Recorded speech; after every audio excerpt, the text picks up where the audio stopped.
Danny boy, how's it going? All is well, man. What's up? I Yeah. appreciate you coming down and see me. Yeah, I appreciate you having me, man. This No is, doubt.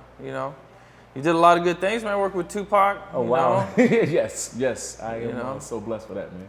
Yeah, Death Row, everything came Yes. up with him. No doubt. Yeah. So, how did you and Suge meet? How did you get involved with Death Row and everything? I was with an independent record company out of Chicago by the name of Raw Dope. They were known for actually bringing out a group by the name of Crucial Conflict at that time. And I had an opportunity to record in the city of Chicago, put together a demo record, and we went to LA to actually meet with another record company while the guy Shorty Capone was waiting to meet with some people at Interscope, and Suge Knight walked in and he had an opportunity to find out that I was about to do a meeting, and he was like, bust something. He thought that I rapped, and I started singing. He was like, wait a minute, wait. He left out of the room for a second and came back in with this short guy and just said sing for him, and I later learned that that was Jimmy Iovine that I sang for. Oh, okay. And that's when the deal was kind of sealed. Oh, okay. What were some of the first things you did once you got on Death Row? Wow.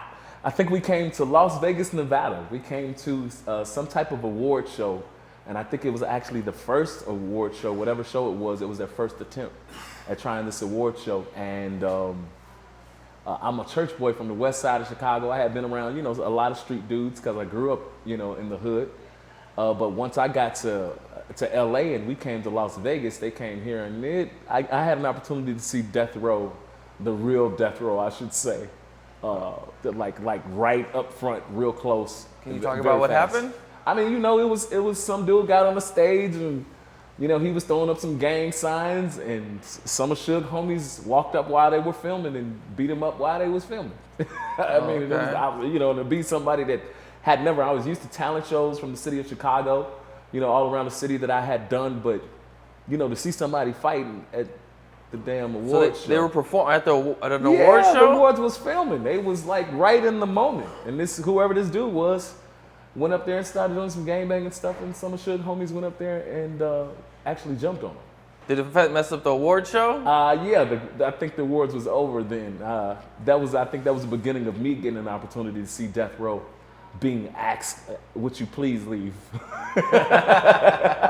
Would you please leave? Can you please leave? That was a hard thing to kind of ask Suge Knight at that time. Could you leave? So that was pretty much of a task as well, if I could remember. Okay. Who all was there from Death Row? I mean, everybody was there. Pac, Snoop, everybody? Not Pac. Tupac. Oh, that was before Pac. When I got to Death Row, Tupac. How old were you at this time? I was 15, about to turn 16 years old. So at 15, 16 years old, you're with Death Row. Yes. And your first experience with them is they jump on stage. They beating the hell out of somebody on stage. What were you thinking at that time? What in the fuck did I sign up for? What did I just sign up for? Where am I? I need to go home. I was thinking of a whole lot of things, actually. But, it kind of gave me an adrenaline rush as well, because it reminded me of being in Chicago. I'm fresh in high school. Like, I was almost in my second year, going into my sophomore year. So, I was used to seeing fights, but these were grown men doing it. So it was pretty different for me. Okay. So Suge took you under his wing and, did a lot of things for you when you first got into Death Row. Oh, yes. Did he? What was some of your first other experiences you had? You moved out here, right? From Chicago? I moved from Chicago.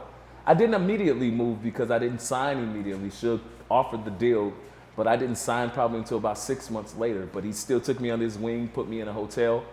I stayed in a hotel almost 2 years in LA on Sunset. So I was right next to the House of Blues. I was there when they even broke ground to even build it. So to have the opportunity to be in the neighborhood with, Hollywood. I was in Hollywood, getting an opportunity to see all the artists perform at the House of Blues. I stayed in the hotel. Actually, I stayed there for almost a year or two, and Jamie Foxx stayed there for about 6 or 7 months. A gospel singer, BB Winans. Yeah, CC Abibi is the guy. The guy Mr. Winans, he stayed in the hotel as well. So for me to know him from gospel, just know him from church and know his music, and have an opportunity to stay in a hotel with Jamie Foxx and singing with them in the evening time. And Jamie Foxx was like the hottest on in Living Color at that time. So that was really an experience. It was like, I was living in the inside of a television or something. I was living on TV because I was actually around those type of people. Okay, so you got to meet everybody. Oh, for sure. So Slowly it was coming. I had been in LA, and being in the right place, you're always able to kind of see, those that that's big in Hollywood, so to say. So that came pretty fast. How did they find out you were from Death Row? You were working with Death Row? Well, the thing about Death Row, Suge kind of had this thing where, we really wasn't a part of that Hollywood shit, as Suge would say it. Meaning, if we were in an Instagram time at that time, if Instagram wasn't around in the 90s, I don't think we would have caught a lot of the stuff as, we catch today, because Suge didn't believe in running up to other celebrities and saying, hey, let me get a picture and da-da-da-da-da-da. His biggest thing was that he always told me was, you let them run up to you. Like, don't be running up to them. You know what I mean? And, you kind of learned that pretty fast. And nobody was hotter than Death Row at that time. You know what I mean? Even though these were artists that, I was used to seeing as I was growing up, or people that I was seeing on television, there was still a way, I was kind of trained in a way to know how to act. Be excited, but, stay in my place and try to act as if I'm already in Hollywood as well. Is there any time Suge got mad at you when you were young? Hell yeah. Man, when I first went to Death Row, and you'll hear about this in my book, Stranded on Death Row. I first went there. I was, as I said, Shorty Capone, after he signed me, he went back to Chicago. He left me with my $25,000 signing bonus of the $100-something thousand that he got paid. Oh, take me through that. How'd that all unfold? So Suge was like, I want that nigga. You ain't gotta take him to no meeting. And like the meeting that I was on my way to, it was canceled. Because Suge made an offer like immediately, like $250,000. Like immediately, I'll give you $250. Let me have him. Da da da da da da. So the talk went around for a little while, but it ended up being almost $170-something thousand signing, something like that. And we signed. They gave me $25,000, and that's a lot of money to give somebody that I grew up on the west side of Chicago on food stamps. You know what I mean? When they were in the paper book. So to give me a $25,000 check at that age was definitely something incredible. Before I got that check, Suge put me in the Peninsula Hotel after finding that Shorty had left me in LA after getting that bonus. So how do you end up with that? Was your manager at the time? Shorty Capone, yeah, he was more like my manager, the CEO of the production company. And how do you end up taking your money? Well, I guess, I'm 15, 16 years old, so I really wasn't. And that was supposed to be the guy that was supposed to be watching out for you. That was the guy that was supposed to look out for me. You know what I mean? And there's some things that I've said in the past in interviews. I'm so glad that I'm maturing that, I don't think I've ever said this before. Shorty is the creep, or was the creep that he was because he knew no better. And I used to say some horrible things about him. And, at this point, I could say that I appreciate Shorty, what he did, giving me that opportunity to meet who I met. Suge Knight put me in that position. I don't like the way that I was played because I was a minor and I didn't know any better, but honestly, I don't think Shorty knew any better when it came to the business. And now that I'm an adult, I guess I could say that. I was left there. And the good part about when Suge found out that I was left there, my mother was ill at the time, so I had to have a guardian. And Suge was like, well, man, you around me.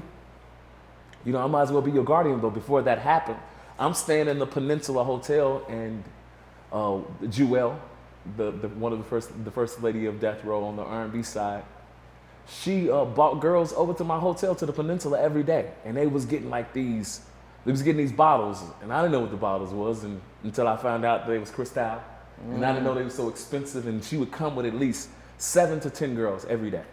And they was getting bottles of Cristal, they was getting their feet done in their room, they were getting pedicures, massages, buying clothes from the gift shop. And what got me in trouble was I took the limousine that they give you, a limousine with your room. You can just have them take you wherever. It was a Rolls-Royce limousine. I took this limousine. Jewel hooked me up with somebody to give me a burnout cell phone. but I had to go to Compton to get it. So I am riding in a limousine, in a Rolls Royce limousine in Compton. And Suge's assistant, Roy, called the guy and said, hey, Suge want to meet with Danny Boy, how close are you to the office? And he said, well, sir, we're on Rosecrans and da-da-da-da-da-da-da-da. And you could hear him say, oh no, you gotta be fucking kidding me. You have to be fucking kidding me. You're where? And he said it to him again. And I heard the phone click in and Suge on the phone. And he's like, hey, where the fuck y'all at? He asked him the driver, and the driver was like, well, sir, we're on da-da-da-da-da-da in Rosecrans. And da-da-da. He said, you motherfucking idiot. Bring that motherfucker up to my office right now. And yeah, I mean, he was saying more than that and just cussing on the phone. And I'm like, oh shit. So when the guy hung up the phone, I was like, hey, look, I'm 16 years old. I don't really know what's gonna go on, but you need to take me to the airport. I went to the airport and flew home. Immediately, like First the thing first out, flight smoking. first I think it was a United Airline. I can remember getting on the plane, like I'm out of here. And it took me a couple of months to come back to LA. And when I got back, he made me wait around as usual, like everybody else waited around for him. He say 7 o'clock, he'll be there at 1 o'clock a.m. I waited around, he came and he said, hey, I look like I fell off the back of a fucking banana truck. I'm like, I really didn't know if that was a gang term or something. And I was like, no. And he was like, I'll fuck you up. I don't give a fuck that you no kid. I'll fuck you up. And I'm just kind of like looking at him, and I looked over at Shorty Capone, and I looked at him again. And he was like, I fuck with you, but don't be on that Hollywood shit. And I think that was the only time that I had a run-in with him. But after him becoming my guardian, it was kind of hard to have a run-in with him, because I would say things to him that nobody else could or nobody else would. I would take those chances. So he was mad about the money you spent. Yeah, he was real mad. I'm like almost $90-something thousand. Oh, that much? Yeah, within 2 months. 92 months, 3 weeks or 2 months, something like that. But I spent like $90-something thousand. Charged it all to the room. I didn't know the Cristal was costing, $200-300 a bottle. And we was drinking it every day for like 6-7 days straight. Pedicures, I didn't know you could charge all of it. I'm just signing the paper. I didn't know that it was connected to money law.